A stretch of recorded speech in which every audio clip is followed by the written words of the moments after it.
Rebonjour. On continue un petit peu sur les points dont on a touché il y a un instant. Il y a eu une toute petite coupure, ce n'est pas très grave. On est devant l'objectif. Comment faire un CV d'étudiant sans expérience? On était sur le point d'expliquer. Il faudrait qu'on apporte des détails sur les stages effectués. Encore éviter le superflu et soyez pertinent et juste. Il faudrait qu'on soit déjà dans la pertinence et la justesse.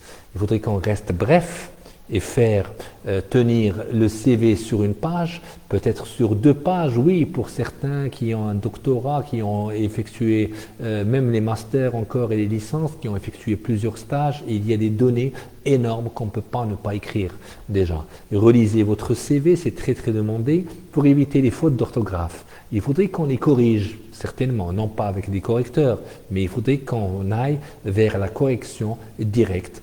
Et comment faire un CV lorsqu'on n'a pas travaillé déjà? L'expérience, il faudrait qu'on indique, en commençant par l'expérience la plus récente, tous vos emplois, si vous en avez eu, des stages, des jobs, même les jobs d'été, et il faudrait qu'on détaille brièvement les tâches les plus significatives que vous avez effectuées et les compétences acquises. D'accord? Déjà, naturellement, quand nous n'avons pas d'expérience, il faudrait mettre des objets sur son CV. Certainement. Moi, je présume qu'il y en a peut-être quelques-uns.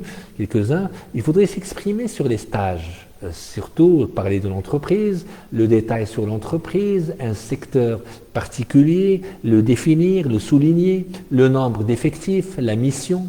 Et encore, je statuerai sur un deuxième volet, les missions réalisées, c'est-à-dire les compétences et valeurs acquises. On parle aussi de la formation et ses spécificités, d'accord? Parlez des notes que vous avez eues, chers étudiants, surtout une seule qui a une relation étroite avec la mission de l'entreprise dont vous voulez faire un stage, d'accord? La meilleure des notes, par exemple. Je vous donne un petit peu l'astuce, c'est créer ce lien avec ce que vous voulez entreprendre. Par exemple, vous postulez, vous cherchez un poste d'ingénieur, c'est un exemple, hein, génie électronicien ou génie électrique, d'accord? Projet X. Parlez de votre note en électricité qui se réfère à la mission principale de l'entreprise. Un exemple, filière du domaine sciences et techniques, automatique, électronique, électrotechnique, etc. Donc pointez à titre d'exemple, dites j'ai eu 17, j'ai eu 16 dans cette matière qui a une relation étroite avec ce qui est génie électronique, ce que vous allez faire dans l'entreprise. Maintenant la question, est-ce qu'il faut parler de ses loisirs et de ses engagements associatifs dans son CV? Oui, certainement, moi je dirais évidemment. Pourquoi? Il faudrait en parler pour montrer à l'autre qui ne vous connaît pas déjà ses engagements associatifs. Si vous avez été dans une BDE, un club d'étudiants, vous avez procédé à des recrutements, vous avez formé des étudiants, vous avez géré des recrutements, oui, certainement, vous gérez des équipes, surtout, bien sûr, on en parle. Également, parler du sport, si vous êtes un doué en sport, un sportif confirmé, l'esprit d'équipe, parler un petit peu de ce gain, de cette réussite que vous faites, que vous attirez à chaque fois. D'accord? Et encore, si vous permettez, je reviens vers un point que j'avais dit tout à l'heure, c'est ces jobs d'été, ces boulots d'étudiants, on en parle aussi, hein. Oui, imposant. Vous avez été formateur dans une grande entreprise en tant que vendeur, en tant qu'assistant, je ne sais pas, dans le marketing par exemple, dans l'organisationnel ou autre, il faut le mentionner, il faut le dire surtout. Vous avez solutionné des problèmes, géré des crises, ou bien sûr, il faut en parler. Et il faudrait qu'on prenne soin de quelques conseils. Je vais les citer pour vous maintenant. Je parlerai du premier pour écrire une bonne lettre de motivation sans expérience professionnelle. Il faut des astuces pour ça. Donc, soigner son discours, c'est la première. Il faudrait qu'on soigne le discours ou le rendre simple, surtout, et efficace. On en a fait des dizaines de séances sur cela. On en a fait depuis le début de l'année, à distance et en présentiel. Aussi, tout d'abord, la règle d'or, que ce soit sur un CV ou une lettre de motivation, est de ne jamais mentir. si vous permettez, cher étudiant, dites vrai, l'autre comprendra. L'autre comprend que vous êtes déjà étudiant, que vous avez été dans un cursus d'études. Ce qui est légitime, valoriser son parcours scolaire universitaire, valoriser son parcours personnel, c'est louable. Très important encore à dire, une question qui me touche véritablement, comment se passe un entretien pour un stage? Oui, comment ça se passe? Telle est la thématique d'aujourd'hui et du vendredi. Savoir se présenter et parler de soi est un premier contact pour permettre aux recruteurs de vous découvrir, préparer encore une présentation concise, d'accord, mettant en avant votre parcours, que ce soit en quelques minutes, quelques secondes, même vos compétences acquises, ainsi que vos motivations. Je dirais, cette question doit obligatoirement être préparée avant tout entretien. Écrivez-la, corrigez, rajoutez des choses. Quand on écrit des choses, on s'en rappelle. Hein. Laissez l'important et soyez vous-même, sinon, qui le sera? Il faut qu'on soit nous-mêmes parce qu'on a fait des études pour ça. Donc, il faudrait qu'on attaque ce qu'on voudrait faire passer pour les autres, et notamment la lettre de motivation. Et on va entamer tout de suite le processus. D'accord? Allez-y, à vos stylos, le processus gagnant. Je ne vois pas vos commentaires. Ça a été coupé, je ne sais pas, de l'origine, ce n'est pas de moi, mais l'essentiel, ça a été coupé. On est maintenant en phase, c'est une toute deuxième partie, mais qui est motivante encore. Là, très important de connaître.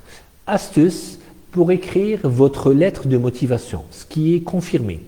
Premier contact avec un recruteur, déjà. La lettre de motivation a pour but de décrocher un entretien. D'accord? C'est ça. Pourquoi une lettre de motivation? C'est pour motiver le recruteur de vous appeler. Donc, je me permets de vous citer quelques astuces sur la forme et sur le fond pour vous démarquer et pour briller. Certainement, chers étudiants. Nous voulons que vous brillez, Inch'Allah, et vous le méritez, sincèrement. La forme répond à des règles de style. Tout dépend. Mais je me permets de vous présenter quelques conseils. Donc le premier, c'est de préciser les champs obligatoires. Votre identité, votre nom, prénom, adresse, les moyens de vous contacter, téléphone, email. C'est à gauche, d'accord, en haut à gauche.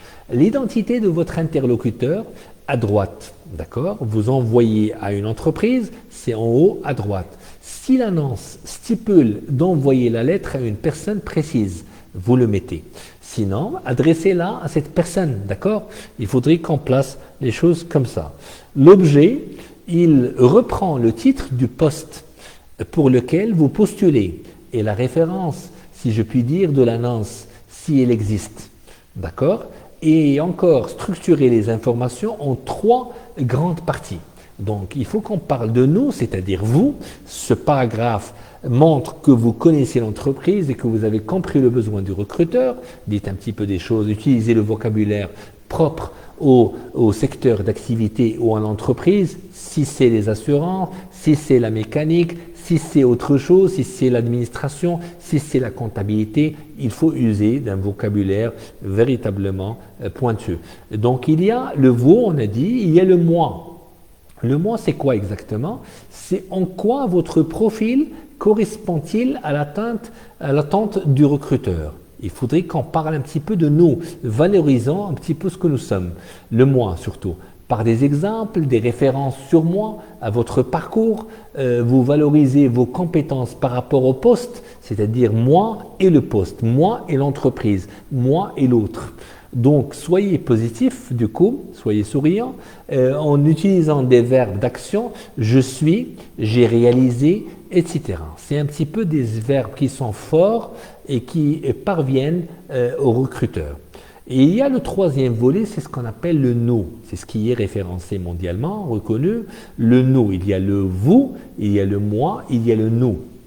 Le nous, c'est quoi en fait? En synthèse, vous expliquez quels bénéfices mutuels l'entreprise Et vous pourrez dire de votre collaboration, c'est-à-dire, je vais m'expliquer. En synthèse, vous expliquez quels bénéfices mutuels l'entreprise et vous pourrez tirer de votre collaboration, c'est-à-dire le win-win, si vous comprenez, le gagnant-gagnant. Insistez sur ce que vous pouvez apporter et quelles sont vos motivations.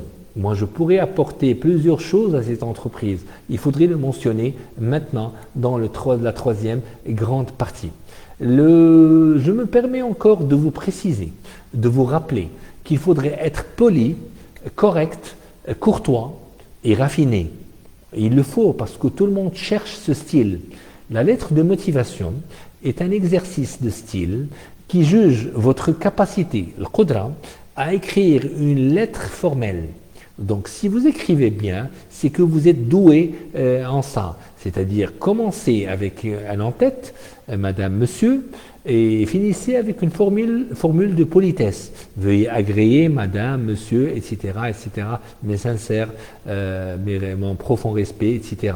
Et un autre point qui est culminant, c'est rester clair, différent et concis. Il faudrait qu'on soit dans une clarté. Tout à l'heure, j'avais parlé de la vision qui devrait être claire. Une page maximum, pas plus, si vous permettez. Une seule police de caractère. Ne changez pas à chaque fois cette police Arial, cette deuxième et troisième et quatrième, italique, normale, etc. Ni trop petite, ni trop grande. Moi, je préfère le 13 et le 14. Des fois, le 12, ça passe. Une mise en page aérée avec des paragraphes facilement identifiable. L'essentiel. Encore, il faudrait qu'on vérifie l'orthographe et la grammaire. C'est un point dont on va en parler plusieurs fois parce que du coup, lorsqu'on arrivera au rapport de stage, ça va véritablement couler beaucoup d'encre. C'est-à-dire, il faudrait qu'on vérifie les orthographes à chaque fois, dans n'importe quel niveau universitaire, quand on présente un rapport, quand on présente une étude, une recherche et un rapport de fin d'année ou de spécialité, là, ça donne beaucoup d'erreurs d'orthographe et de grammaire surtout. Donc, qu'est-ce qu'il faut? Il faudrait relire le tout à chaque fois et corriger, jouer au correcteur. Les correcteurs orthographiques qu'on connaît tous sur ordinateur ne sont pas très suffisants. Il y en a ceux qui sont payants, je suppose, mais l'essentiel, ils ne sont pas tout comme quelqu'un qui s'y connaît, quelqu'un qui est très très bien dans la langue arabe, française ou anglaise. C'est sûr, relisez-vous attentivement plusieurs fois et faites-vous relire par une autre personne qui s'y connaît pour chasser les fautes d'orthographe, même vos rapports de fin d'études, d'accord? Et faute d'orthographe, faute de frappe, ça n'a rien à voir avec la faute d'orthographe. Des fois, c'est minime et des fois, c'est grandiose. Donc, une candidature pertinente contenant des fautes est rapidement éliminée. D'accord? Et permettez-moi de vous dire un mot sur le fond qui doit être différencié des autres candidats. Ne faites pas comme tout le monde. Essayez d'avoir un fond qui est spécial. Donc, il faudrait qu'on gère un petit peu notre manière avec des styles qui sont fins. Donc, un autre volet, une candidature est égale à une lettre. Des fois, la lettre de motivation donne 90% de votre réussite, c'est-à-dire pour le poste. Créez votre lettre à partir d'une page blanche. Retravailler une ancienne lettre, c'est prendre le risque de laisser de vieilles informations. Et des fois, il faudrait qu'on ait cette habitude de gérer ceci. Donc le contenu doit être différent pour chaque candidature. Donc le ton, vocabulaire, arguments doivent être en concordance. Voilà. Et bien sûr, vous pouvez vous inspirer de vos précédentes lettres, mais contraignez-vous à changer au minimum 3 à 4 phrases dans votre lettre pour la personnaliser incontestablement. Des fois, ça risque de tomber sur le même recruteur qui est dans 2 entreprises à lui. Donc, c'est ce qui se fait pour paraître brillant. Il faudrait qu'on change un tout petit peu ce qu'on écrit. Et encore un point qui est formidable, prouvez ce que vous dites à la personne qui est en face de vous, au recruteur. Ou autrement, dites vrai. Il faut qu'on dise vrai et avec des preuves. Chaque affirmation, mesdames et messieurs, chers étudiants, doit être enrichie. Par exemple, vous écrivez que vous êtes inventif, innovant. À chaque fois, on le permet, les étudiants le disent souvent, donc je suis inventif et innovant, je me permets de le placer dans une lettre de motivation, expliquer en quelques lignes, sinon en une ligne ou deux, votre réalisation la plus importante. Pourquoi? Comment vous avez été inventif et innovant? Vous prétendez être un pro ou une pro dans une discipline? Montrez une pièce ou un certificat en cela et montrez un tout petit peu à travers ce que vous écrivez, une seule ligne suffira pour prouver un petit peu ce que vous dites. D'accord? Et encore, chers messieurs, mesdames, je me permets de placer le mot sur la mise sur l'originalité. Originel, original, tout le monde aime ça, le caractère, le tempérament. Rendez fort l'élan de votre lettre par une formule irrépressible, c'est-à-dire voire attachante, afin de capter l'attention de votre interlocuteur. Il est là en train de vous regarder, en train de lire votre lettre de motivation, des citations formidables qui inspirent plus d'un, je ne sais pas, diversifiez votre vocabulaire en utilisant des synonymes, l'équivalent des mots, tout comme je fais de temps en temps avec vous dans les lives surtout et dans les présentiels.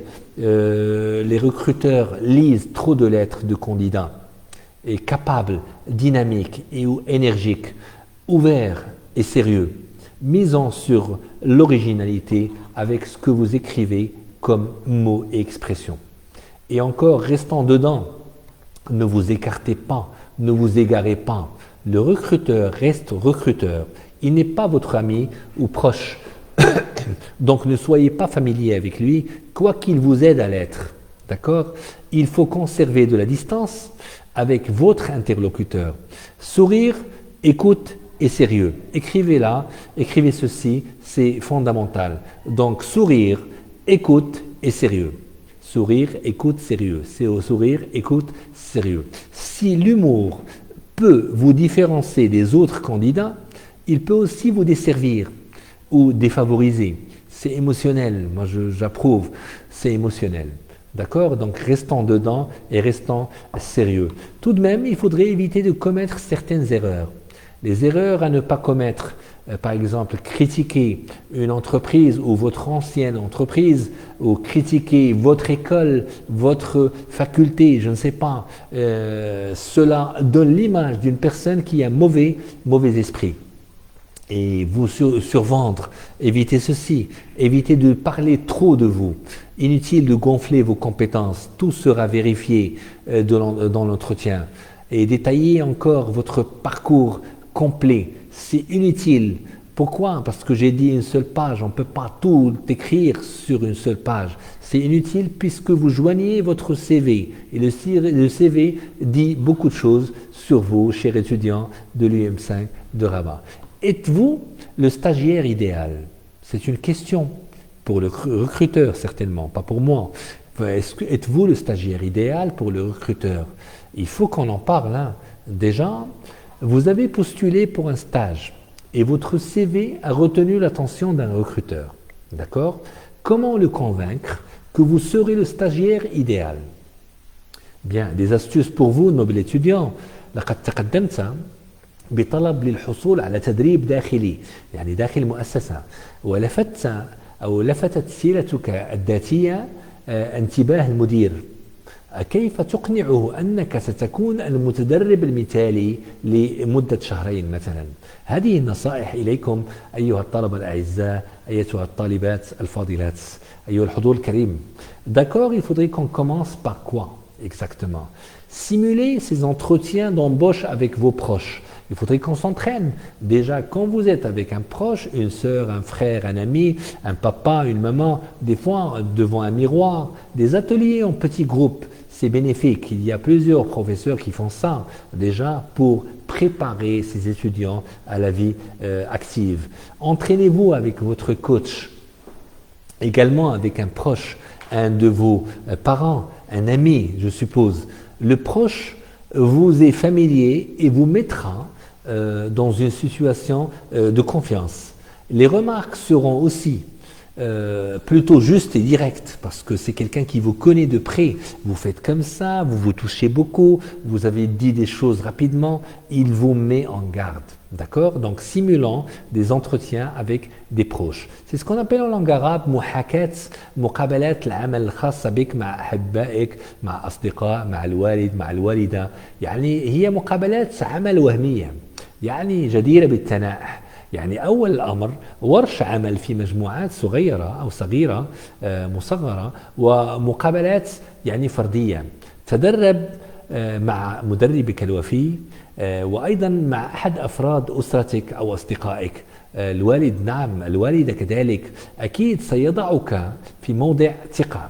أخي الكريم، أختي الفاضلة، ستكون تصريحات أيضا عادلة ومباشرة. أوكي، لأنك تراه وهو أمامك ويقول فيك يعني الكلام الذي يجده مهم. النقطة الثانية والفريدة من نوعها التحضير للأسئلة الخادعة بعض الشيء. هناك أسئلة خادعة منذ الأول، ولو أن يعني صاحب العمل ليس بهذه الطريقة. عادة ما تبدأ مقابلة العمل حتى في فترة التدريب بنفس السؤال، يعني يرجى تقديم نفسك، يعني introduisez-vous, c'est-à-dire présentez-vous. قد يبدو الأمر شكليا، لكن في الواقع ليس من السهل العثور على الكلمات. والله صعبة، أنا معك، يعني للتحدث عن نفسك وتقديم ذاتك إن لم تكن يعني متمرس في ذلك. تدرب على ذلك أخي الكريم، أختي الفاضلة. الاسم والنسب والدراسة، التخصص والكلية أو المدرسة التابعة للجامعة الأم رجاءً.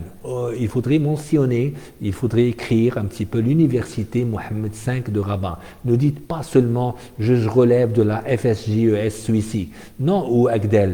Il faudrait qu'on mène un petit peu grand le lot. D'accord? لذلك يعني لا ننسى الأم، هكذا أنا أود أن أوصل الفكرة. لذلك فمن مصلحتك أن تعد ردك مقدما، يعني بالكتابة أولا، اكتبه أمامك لكي تتمرن عليه. هذه الاستجابة هي الأكثر حسما، لأنها متوقعة جيدا يعني، ويمكن أن تمنحك الثقة لبقية المقابلة. يعني أول وهلة يعني نحسبها يعني ناجحة، وتساعدك على باقي المقابلة. فيما يلي الأسئلة النموذجية التي من المحتمل أن يطرحها عليك المدير أو من يخول له ذلك، يعني قد يكون المدير مساعد أو مدير الموارد البشرية أو إلى آخره. هناك أسئلة كثيرة، ولكن اسمع الأسئلة. لماذا أنت هنا أخي الكريم؟ لماذا أنت هنا أيها الطالب؟ سؤال من هذا النوع. لماذا تتقدم لشركتنا؟ سؤال. أخبرنا عن نفسك ومهاراتك. وأنت تبدأ اسم ونسب وإلى آخره، والمهارات كذا كذا كذا. ما هي قوتك؟ ما هي أخطاؤك؟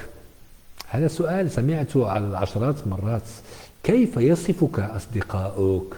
قل لنا كيف يصفك أصدقاؤك؟ كيف ترى نفسك بعد 10 سنوات؟ هل تتكلم الإنجليزي؟ هل تتكلم اللغة الإنجليزية؟ يعني سؤال بسيط. هل تجيد أسلوب على مستوى الإعلاميات، أسلوب معين مثلا؟ Est-ce que tu es doué en quelque chose, en un programme spécifique en informatique? هل تدربت على التنمية الشخصية، الديفلوبمون personnel, tout comme on fait naturellement en présentiel et à distance؟ هل لديك أي أسئلة لي؟ يعني هو يسألك هل لديك أسئلة لي؟ إن لم تقل له أي سؤال يعني أنك لا يمكنك أن تتلفظ بكلمة. فهمت قصدي؟ Donc, revenons à ce qu'on a dit, par exemple, pourquoi êtes-vous là? Des fois, pourquoi postulez-vous dans notre entreprise? Parlez-nous un petit peu de vous, de vos compétences. Quels sont vos points forts, vos défauts? Comment vos amis vous décrivent, par exemple? Parlez-vous anglais? Parlez-vous espagnol? Parlez-vous en allemand? Parlez-vous français couramment, etc.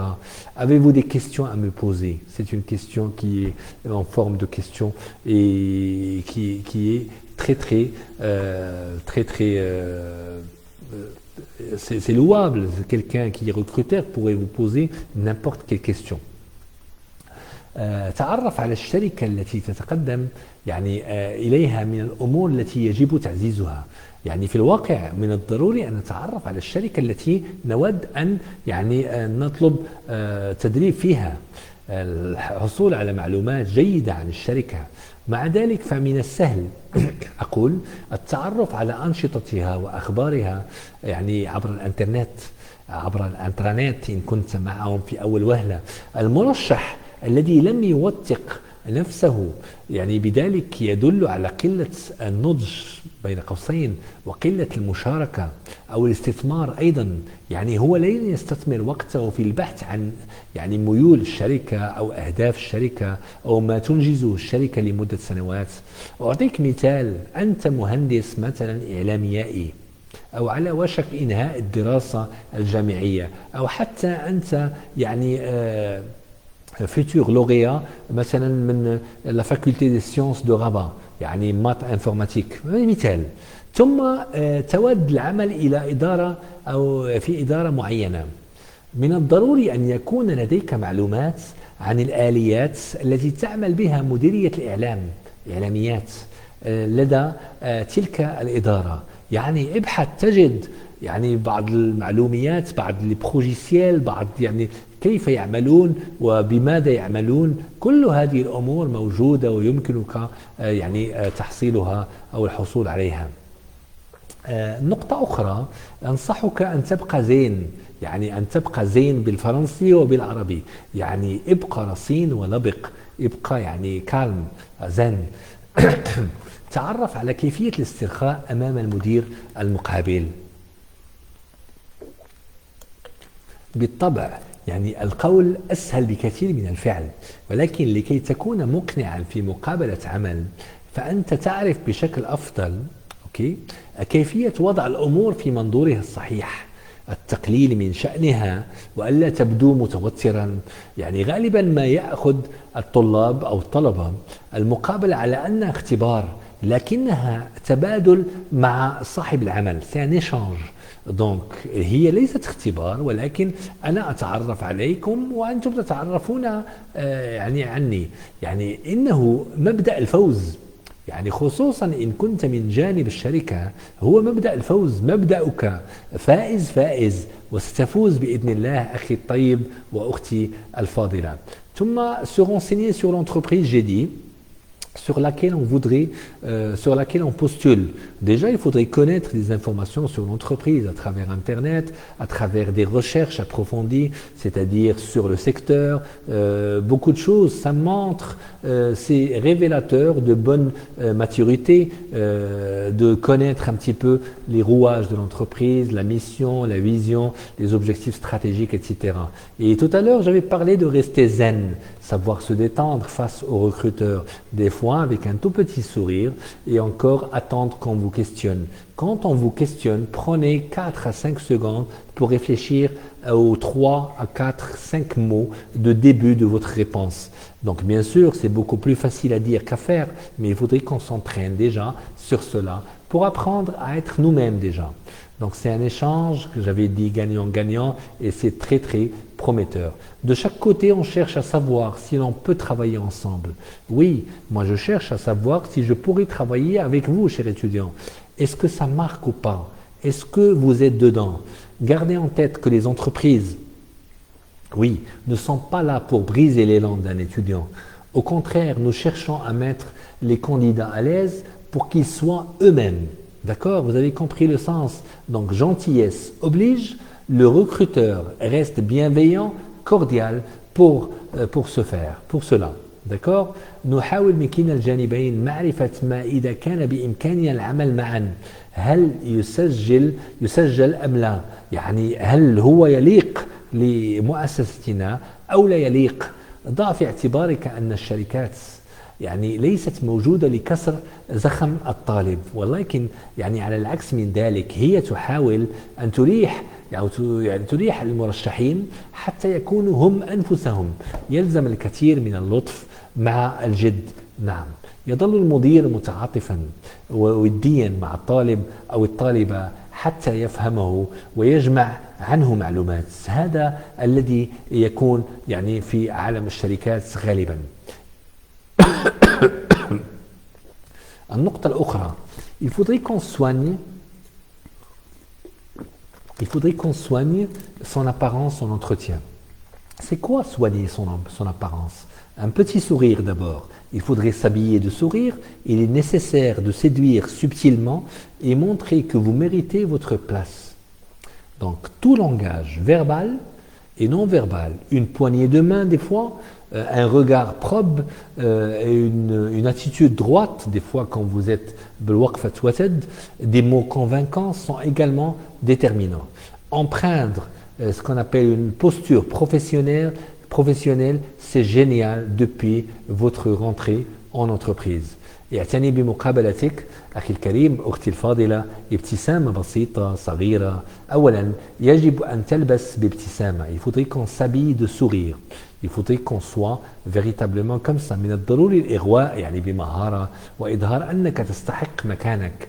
أي لغة لفظية، لغة غير لفظية، المصافحة، النظر في الأعين، الموقف المستقيم، الكلمات الرنانة المقنعة، أيضا عوامل تحدد الكثير من الأشياء. أن تتبنى موقفا مهنيا فهذا أمر رائع. خذ بهذا تفلح أخي الكريم أختي الفاضلة. Rester élégant, sinon l'être avec fierté. N'oublie l'être avec fierté. Il faudrait qu'on soit dans une élégance langagière, une élégance en mouvement aussi, une élégance dans notre aspect vestimentaire. N'oubliez jamais que vous êtes des lauréats d'une grande entreprise, d'une grande université, Inch'Allah, d'une grande entreprise. Bien sûr, il convient aussi d'adapter sa tenue vestimentaire au code en vigueur dans le secteur d'activité.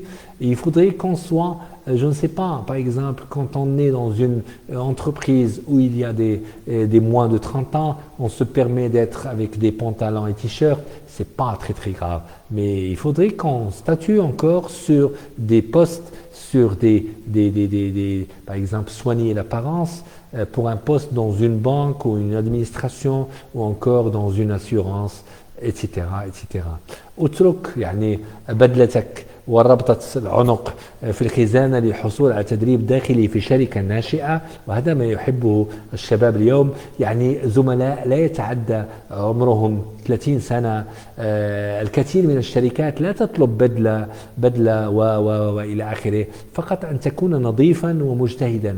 ولكن عالج مظهرك للحصول على وظيفة في البنوك مثلا أو التأمين ومجالات الإدارة والسياحة والخدمات بصفة عامة.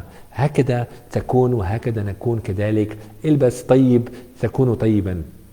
Il faudrait encore qu'on pose des questions pendant l'entretien. Il faut ne pas oublier ceci. Poser des questions sur l'entreprise, c'est demander. Et sur les contours du poste démontrera votre intérêt. L'intérêt, il est fin. Soyez curieux et intéressés. Pointez le pôle où vous allez faire un stage. L'entité encore, à titre d'exemple. Écoutez les réponses. Donnez des hochements de tête comme ça. Oui, exactement, monsieur, exactement, madame. Vous devriez apprendre de ce que peuvent vous dire les recruteurs. Nous le valons bien. Apprenons, c'est un petit peu ça ce que nous cherchons tous. اطرح أسئلة أثناء المقابلة. والله لما تطرح أسئلة أثناء المقابلة، طرح الأسئلة حول الشركة والخطوط العريضة للوظيفة ستظهر اهتمامك للآخر. أكيد لما تسأل مرة اثنين، لا تسأل كثيرا، اسأل مرة اثنين ثلاثة. كن فضوليا ومهتما. هكذا أشر إلى القطب الذي سيجري فيه التدريب مثلا.